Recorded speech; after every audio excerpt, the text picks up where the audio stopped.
Bonjour à tous, j'espère que vous allez bien, car moi, pas du tout. J'ai eu énormément de mal à faire ce tutoriel que j'ai renommé les stickers de la galère.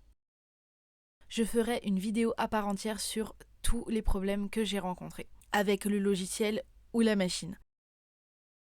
Pour faire nos stickers, nous allons utiliser le Print and Cut, donc imprimer puis découper. Pour ce faire, vous ouvrez le logiciel, vous allez dans Connecter l'appareil et ici vous switchez sur Print and Cut. Ça vous affichera une page blanche A4 avec un cadre dans lequel il faudra mettre vos éléments. J'ai demandé à ma sœur de me passer quelques-unes de ses illustrations pour faire ce tuto. J'importe la première avec un décalage des contours. À vous de voir pour la taille, personnellement je fais à l'œil. La forme bleue est celle qui va être découpée, donc il faut éliminer les trous qu'il peut y avoir dedans. Pour ça, je fais un Pathfinder en faisant une forme qui englobe tous les trous et fusionner. Pour ce que j'avais prévu à la base, il faut faire un deuxième contour.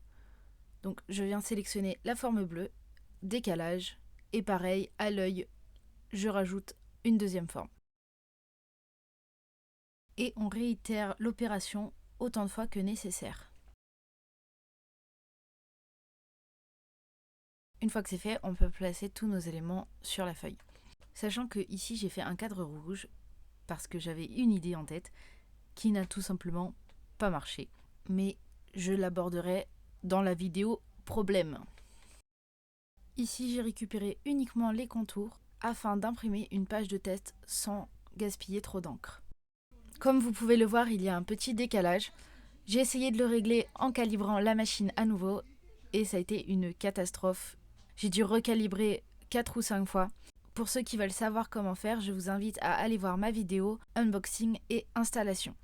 Et je réaborderai le problème et les solutions dans la vidéo problème. Comme vous pouvez le voir, ma page a bien changé. Mon idée première était d'imprimer sur le vinyle imprimable. Malheureusement, le papier était trop épais pour mon imprimante, donc j'ai dû changer de stratégie. J'ai fait dépasser les motifs pour voir si ça allait marcher et j'ai envoyé à l'impression. J'ai ensuite posé du scotch sur chacune des illustrations afin de protéger et de rendre le sticker plus solide. Si vous vous demandiez à quoi servaient les petits ronds gris, c'est maintenant. J'en envoie un à la découpe pour tester la force pour savoir si ça allait passer à travers le scotch ou non et accessoirement pour voir si tout était aligné. On voit ici que ça a très bien découpé, mais il y avait encore un petit décalage que j'ai décidé d'ignorer. Je le dis maintenant, avant de découper, j'ai quand même eu beaucoup de mal à démarrer la découpe, car je pense que la tête avait du mal à lire le cadre. Peut-être parce que j'ai mis les scotch trop proches, donc je vous conseille, au moins sur les deux du haut, de mettre une bonne marge entre votre motif et les petits coins noirs. Comme vous pouvez le constater, j'ai encore beaucoup de mal à écheniller. Je ne sais pas pourquoi. Est-ce que c'est mon papier qui est de mauvaise qualité ou est-ce que je m'y prends mal? Je ne sais pas. La dernière étape consiste à mettre la colle sur le papier. Pour ça, j'utilise une encolleuse. Là, clairement, c'est un jouet. Il en existe des professionnels. Sinon, si vous n'avez pas, évitez les bâtons de colle. Je vous conseille plutôt les roll-on de colle. Ou alors, avant même de découper, de la même manière que j'ai mis du scotch à l'avant pour protéger les images, mettre du scotch double face à l'arrière et vous aurez vos stickers. Mon but avec le cadre rouge était de minimiser les pertes de matériaux, notamment du vinyle imprimable. Cependant, étant donné qu'on peut faire déborder les motifs du cadre, ce n'est peut-être plus si nécessaire. Le but du contour noir que j'ai rajouté en plus du contour bleu est utile si vous utilisez le vinyle imprimable ou si vous utilisez la technique du scotch double face avant la découpe.